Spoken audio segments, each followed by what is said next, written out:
ជំរាបសួរអ្នកនរនេះសូមស្វាគមន៍សាថ្មីមកកាន់កម្មវិធី Gangster Secret ហើយកម្មវិធីរបស់យើងបង្កើតឡើងគោលបំណងគឺជាកន្លែងមួយដែលសម្រាប់ពុកម៉ែបងប្អូនបញ្ចេញអារម្មណ៍ពិតហើយអត់ប៉ះពាល់អ្នកណាដើម្បីរំសាយអារម្មណ៍ព្រោះថាពេលខ្លះអ្នកនរគ្នាពិបាកនឹងទៅចែកម្លែកជាមួយនឹងមិត្តភ័ក្តិបងប្អូនអីចឹងទៅដោយសាររឿងខ្លះវាត្រូវរក្សាឯកជនភាពហើយកម្មវិធីរបស់យើងនេះគឺជាកន្លែងដែលពុកម៉ែបងប្អូនអាចបញ្ចេញ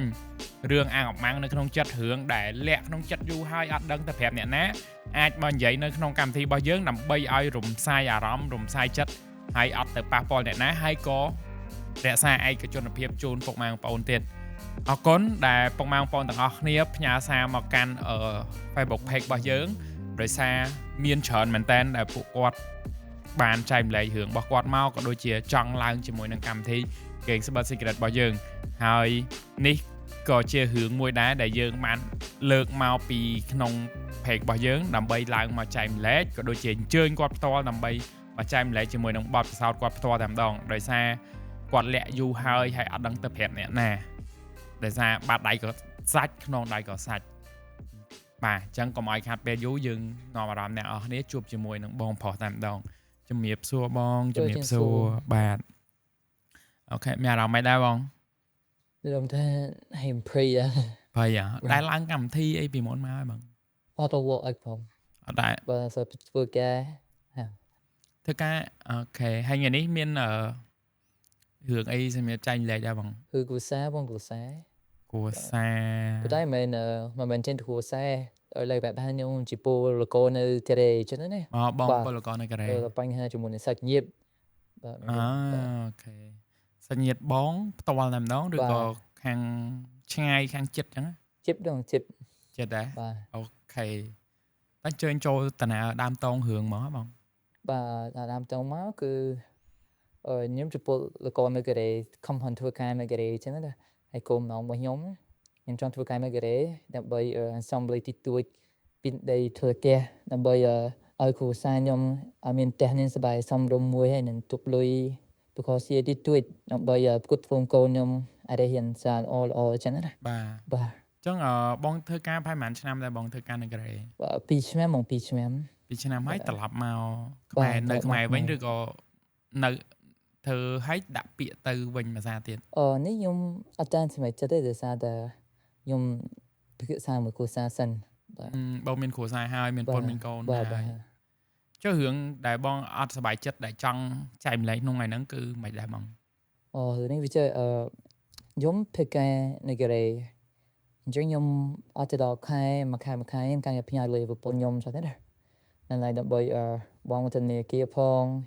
និយាយអស់មកទៅហ្នឹងហើយ he's got ទៅនាគារដែរចឹងណាយកលុយមកស៊ីបងទៅនាគារដែរដើម្បីចាំមើលពីផ្ទះហើយដូចខ្ញុំនិយាយមែនចឹងគឺយើងចាប់បានតាក់មួយឆ្នាំរួមស្ញាពូសាយើងអញ្ចឹងនៅពេលដែលខ្ញុំផ្ញើផ្ដល់មកម្ដងសាច់ញាតិខ្ញុំតែងតែមកជួយលុយបាទជួយ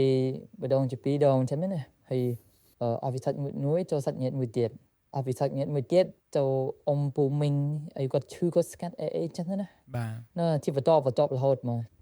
ពេលគាត់ស្អីហើយគាត់មានបានសងត្រឡប់មកវិញអីហ្មងសងខ្លះអត់ខ្លះអត់ខ្លះដែរនៅពេលដែលយើងមិនឲ្យគាត់ខ្ចីគាត់បាយជាយើងខាយើងហ្នឹងចិត្តមិនបានvớiបងប្អូនលឹមលុយឆក់តិចមិនបានវាចង់មានបានតែឯងអត់គិតពីបងប្អូនអីចឹងណាតែគាត់គិតថាអតាំងបាក់របស់ខ្ញុំនៅកូរ៉េហ្នឹងមិនតែផ្នែកជឿបើអីតិចនៅជោគគេតិចបកសូនអីហ្នឹងអីបាក់ថែមមកមិនគាត់អត់យល់ទេបងយល់គឺថាខ្ចីបានចេះតែខ្ចីរហូតយើងឲ្យបានចេះតែបានចេះមកបន្តអញ្ចឹងណាហើយគាត់អត់គិតថាការបាក់របស់ខ្ញុំនៅកូរ៉េហ្នឹងគឺមិនគាត់អត់គិតហ្មងតែមិនគាត់មិនដឹងទេតែដឹងបើតែនិយាយថាខ្ចីបានណាបាទតែខ្ញុំគិតថាបញ្ហាហ្នឹងមិនមែនតែបងទេដែលជួបឃើញពលករយើងដែលគាត់ប្រឹងធ្វើការនៅនោះជួបហេតុការណ៍អញ្ចឹងច្រើនដែរហ្នឹងហើយខ្ញុំអត់សូវដឹងបងតែនេះរឿងផ្ទាល់ខ្លួនចឹងខ្ញុំត្រឡប់មកពីកូរ៉េធ្វើការនៅកូរ៉េពីរឆ្នាំខ្ញុំត្រឡប់មកវិញខ្ញុំបានឡើងឃើញកម្មវិធីថតខែនេះខ្ញុំក៏ដាក់ពាក្យដើម្បីនិយាយឲ្យធូរចិត្តហើយបើសិនជាបងប្អូនសាច់ញាតិខ្ញុំបានដឹងគាត់បានឃើញអញ្ចឹងណាហើយគាត់ថាមកពីទៅកូរ៉េមានលុយទៅកូរ៉េ មកវិញយើងលុយច្រើនធ្វើដល់មានអញ្ចឹងណាក៏ពិតនៅនោះប្រវត្តិធ្វើការចំណាយអីដែរចឹងហើយយើងក៏មកយើងមានគ្រូសាស្ត្រយើងធ្វើម្ដងអញ្ចឹងនៅការគិតរបស់គាត់គាត់ថាលើពេលយកឲ្យទៅថាយើងចិត្តឲ្យបានមកទៅជាមុខគ្នាលេងចាំមើលអីចឹងណាហើយដល់ពេលយើងមកកូរ៉េនេះចាប់ផ្ដើមអកកយើងលេងហើយលើដល់ខ្ចីយកហ្នឹងហើយគាត់អកលេងសូវយើងមិនអីជាសាយលុយកាក់ចឹងណា អញ្ចឹងមកន័យថាឥឡូវនេះបងមួយសាច់ញាតិរៀងល្អកមួយគ្នាដែរ ដោយសារតែរយៈក្រោយនេះខ្ញុំប្រសិទ្ធសាមានចឹងប្រពន្ធខ្ញុំនៅពេលដែលឲ្យលុយពួកគាត់ខ្ចីក៏គាត់មិនយើងមិនខ្ញុំដែរចង់និយាយថាវាសក់ចាក់ស្លែកឯងបងប្អូនណា បាទ បើយើងមិនឲ្យទេគឺវាអាក្រក់ចឹងចឹងបើយើងតែឲ្យចេះតែមកបន្តអស់ពីសិទ្ធញាប់ទី1ទី2ចូលកូនក្មួយឈឺបងសាលាបងអីចឹងទៅចឹងវាពិបាកដែរគេគិតថាយើងទៅតែយើងមានលុយចឹងណា បាទ បាទ ចុះដល់ពេលឥឡូវល្អកមួយបងប្អូនចុះដល់ពេលមានកម្មវិធីម្ដងមិនដែរបងបាក់ ខ្ញុំមានអីក៏ចង់មកចង់កយើងអញខ្ញុំធម្មតាចឹងណាតែឡើយលឺចាក់ហ្នឹងគឺពិបាកហ្មងតែលហើយពិបាកមកវិញយូរអនឡាញចឹងមកវិញបានខ្លះណាបើយើងហ៊ានទៅពីហឺចឹងបងអូនចឹង តែដល់ពេលបងធ្វើអញ្ចឹងដែលពាក្យណាដែលធ្វើឲ្យប៉ះពាល់ផ្លូវចិត្តបងឯងខ្លាំងជាងគេពេលដែលបងគេមកខ្ចីហើយបងអាចបានឲ្យគាត់ ប៉ះពាល់ដូចជាខ្ញុំបានលើកឡើងវិញចឹងគឺអូអានេះមានលុយចិត្តបាយមួយបងប្អូននេះចឹងណាមានលុយគីទួចគឺខំលើខោអីទៅខ្លះខលមកនឹងតែលុយកាក់អីចឹងណាអញ្ចឹងយើងព្រៀនឆ្ងាយទីដែរបាទវាយើងថាតែឡៃហ្នឹងវាមួយទៅយើងក៏បាក់យើងថយបន្តិចតែបើយើងចេះតែឲ្យទៅគ្រូសាយើងដែលយើងសម័យខាយើងចង់មានតែមានផ្ទះនេះសបាយជុំកូនគ្រួសារដល់ពេលប្រហែលឆ្នាំមកឆក់ពីខាងនេះសងនោះសងដល់ពេលដល់ឯងមានមកវិញណាបានតិចទៀតមកវិញណាចុះដល់ពេលឥឡូវបងបានសម្រេចក្តីសម័យថាទៅទិញផ្ទះសបាយអីឲ្យពុនកូននៅបងនៅបាទអត់តន់គ្រប់ទេបាទដោយសារតែយើងទីផានដបងហ្នឹងបងប្អូនគាត់យើងទៅដឹងពីជីវភាពគាត់ដែរចឹងយើងគិតថានោះគាត់ត្រឡប់មកវិញប្រសងយើងវិញអីចឹងតែការផ្សេងនេះគឺបានការប្រាក់ទេសម្បីតែ100ហើយតែយើងពឹងថាបងប្អូនយើងនឹងសមយើងវិញចឹងយើងក៏អត់ចង់បានអាការប្រាក់ហ្នឹងដែរហ្នឹងហើយអញ្ចឹងនេះក៏ជាចំណុចដែលយើងរៀនសូត្របានដែរថាបងដែលគាត់ចាក់ឆ្ងាយពីស្រុកទៅធ្វើការនៅតាមបណ្ដាប្រទេសផ្សេងវាមិនមែនរឿងងាយស្រួលទេមិនថានៅកូរ៉េនៅប្រទេសណាទេនៅប៉ែអឺរ៉ុបក៏ដោយក៏លំបាកដែរតែអ្នកនេះតមកពីអាមេរិកមកអូស្ត្រាលីមកពីប្រាំងមកពីកូរ៉េអីមិនមែនស្រួលណាទៅធ្វើការឲ្យគេស៊ីប្រាក់ខែហ្នឹងហើយដូចបងធ្វើការខាងកសិកម្មទៀតបាទខាងបេះផ្លែឈើបាទបេះផ្លែឈើបងកសិកម្មទៀតអញ្ចឹងវាមិនមែនរឿងងាយស្រួលទេខ្ញុំឃើញបងប្អូនយើងខ្លះទៅធ្វើផ្នែកបេះភ្លើងកែបអញ្ចឹងបេះភ្លើងកែបក្នុងទឹកអីអូយបាទហ្នឹងមែនមានច្រើនដល់តែគេមានច្រើនចាញ់នេះនៅនោះមានផ្សារដែរមាននិយាយទៅមានតាមផ្នែកមានតាមផ្នែកដែលយើងប្រឡងទៅចុះពេលទៅដំបងបងមានលទ្ធភាពបង់សាលាអីទៅរត់ការទៅដល់នោះហ្មងឬក៏ត្រូវខ្ចីលុយជាដែរតាំងយើងយើងធ្វើនៅអត់ទេមុនបានទៅកូរ៉េមិនយើងរៀនសំមួយប្រពន្ធមួយអីលក់ជាសៃកលខ្លះចឹងណាដើម្បីបានទៅដើម្បីបដូរជីវភាពនៅរកវាសនាពេលយើងទៅដល់យើងបានអរិយខាហ្នឹងសំសួរមិនយល់តែអ្វីសំខាន់មកដល់ថ្ងៃនេះគឺវាតែជ័យយយឲ្យយកតាមបានវិញទាំងដុំបាទចឹងឥឡូវប្រហែលជាធាត់បានទិញផ្ទះសបាយឲ្យពូនកូនទេនៅបងនៅហើយបើខ្ញុំហួសចូលបំផុតហ្នឹងគឺពូខាងប្រពន្ធខ្ញុំហ្នឹងតែមានន័យមួយខ្ញុំពងទៅធ្វើការចឹងហើយគាត់ call ខ្ញុំមកបានលើកទៅសារទៅនៅសតធ្វើការគេហើយខ្ញុំប្រាក់សងថ្ងៃប្រអីទៅចាក់ផងឲ្យផងចឹងហ្នឹងហើយដល់ពេលខ្ញុំឃើញ wish call តាម Messenger ណាខ្ញុំព្រោះដែរខ្ញុំក៏ call ទៅគាត់វិញដល់ពេលខ្ញុំ call ទៅគាត់វិញគាត់ស្វាគមន៍ខ្ញុំហ្មងគាត់ថាជុំហើយលះហឹកម៉ែ call ឲ្យមិនលើកតែគាត់មិនដឹងថាខ្ញុំឪពុកទៅធ្វើការហត់ផងអីចឹងណាហើយគាត់មកស្វាគមន៍ពាក្យថាជួឥឡូវហឹកម៉ែអីម៉ែអីអញខ្ចីលុយអីមែនអីចឹងហើយគាត់មិនចេះកំហិនអញ្ចឹងដាក់ខ្ញុំហើយតាមឲ្យខ្ញុំហ្នឹងមួយថ្ងៃផឹងផែមបាងផងអីផងហើយអ្នកខ្លះតែមកគឺដឹងតែលុយមក họ ta xây lôi vậy bởi nhau áo cái bữa nay tay cái mọi xây lôi bán pha bỏ anh tăng bán tới cái đây pha của sai cái tăng tới cái đây mau mình lôi mình cả call mình lướt hay mình cho ấy cho nó này cha mẹ dương đang này bụi nhóm nước snap bởi cái bên mình cũng rung phơi muối mình chấp sen này Thời rung té mình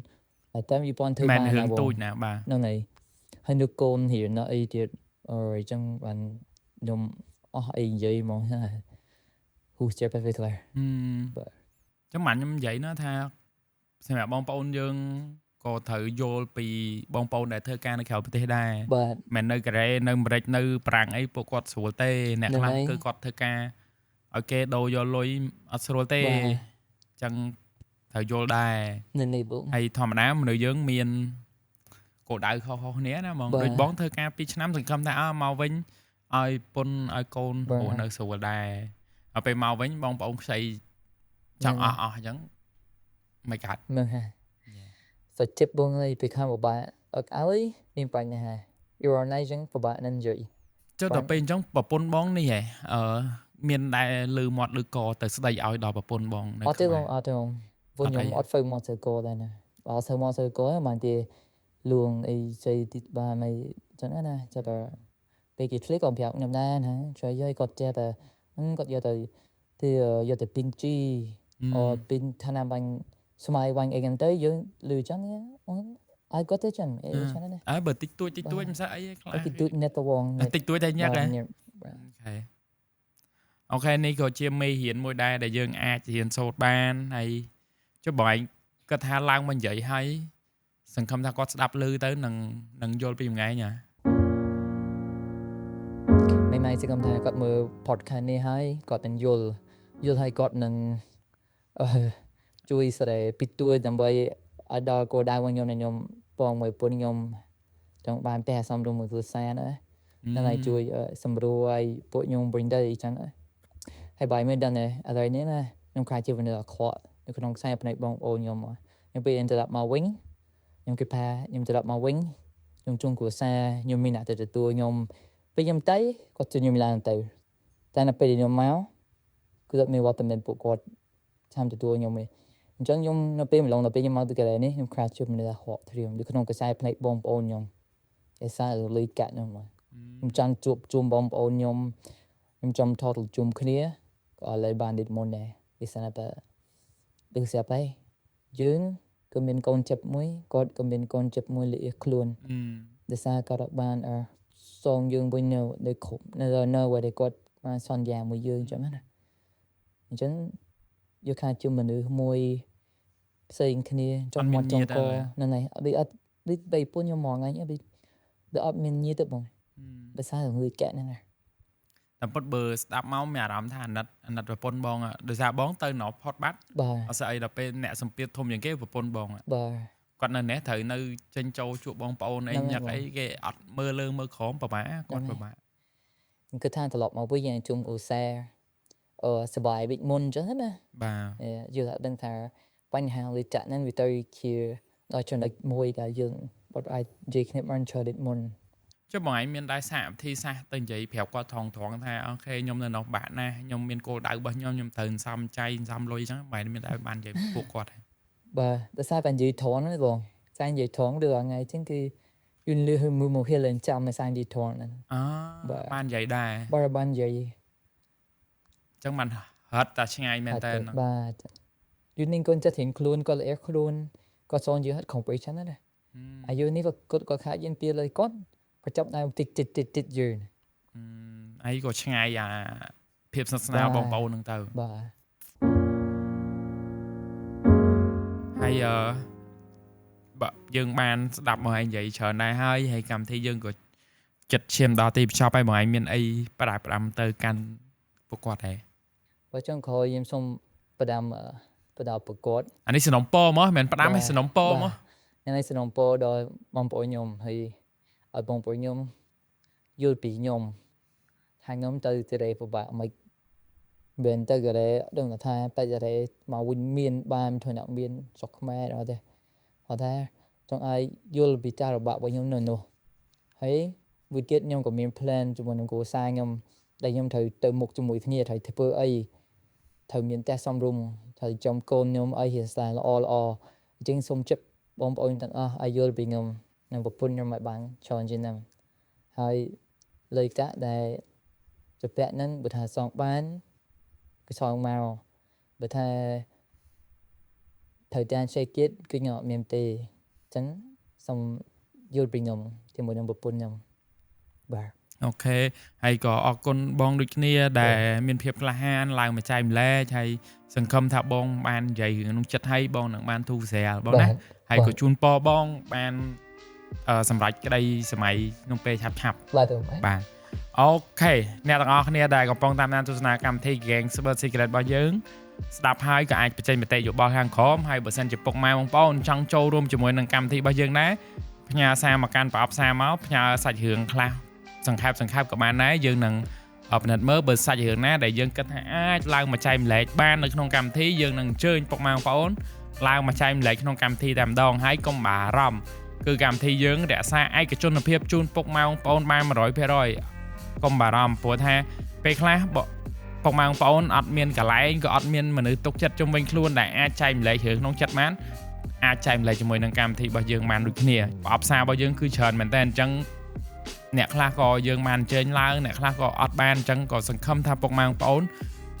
យល់ក៏ដូចជាអធិស្ឋាននៅលើចំណុចនេះផងអញ្ចឹងពីខ្ញុំបានអធិការក៏លើកទឹកចិត្តឲ្យអ្នកនរគ្នា share comment like នៅកម្មវិធីនេះម្នាក់មួយដើម្បីឲ្យពុកម៉ែបងប្អូនយើងបានរំសាយអារម្មណ៍ក៏ដូចជាបានស្ដាប់បទពិសោធន៍ក៏ដូចជាយកមេរៀនខ្លះអាចទៅដោះស្រាយនៅបញ្ហាហួសនៅប្រចាំថ្ងៃរបស់ពុកម៉ែបងប្អូនទាំងអស់គ្នាបានអញ្ចឹងពីកម្មវិធី Gang Super Secret យើងក៏សម្រេចដល់ទីបញ្ចប់សូមអរគុណសូមគោរពលា